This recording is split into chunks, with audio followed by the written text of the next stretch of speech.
ডালের সাথে পোস্তর কম্বিনেশনটা দারুণ। বাড়িতে ডাল বানালেই পোস্ত বানাতে হয়। তবে আজকে আর ডাল পোস্ত আলাদা আলাদা বানাবো না, আজকে ডালের সাথেই পোস্ত বানাবো।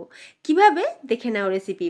প্রথমে এখানে মুগের ডাল নিয়েছি 1 কাপ। ডালটাকে ভালো করে ধুয়ে নিয়ে কিছুক্ষণ ভিজিয়ে রেখেছি। যে কোনো ডাল রান্না করার আগে ডালটাকে যদি ভিজিয়ে রাখা যায় তাহলে ডালের পুষ্টিগুণ সঠিকভাবে পাওয়া যায়।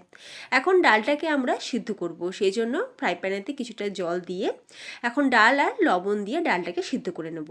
যতক্ষণ ডাল সিদ্ধ হচ্ছে এদিকে পোস্ত আর কাঁচা লঙ্কা একসাথে সুন্দর করে পেস্ট করে নেব।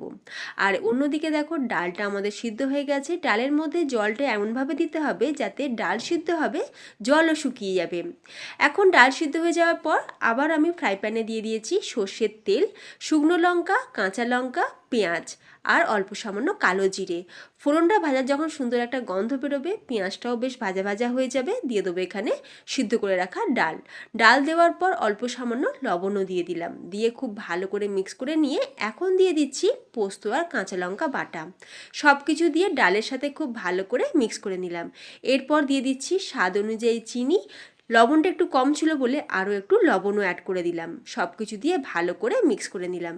নামানোর আগে কাঁচা সর্ষের তেল ছড়িয়ে দিলাম। ব্যাস তৈরি আমাদের ডাল পোস্ত। তোমরাও বানিয়ে খাও আর সাবস্ক্রাইব করে যাও। টাটা।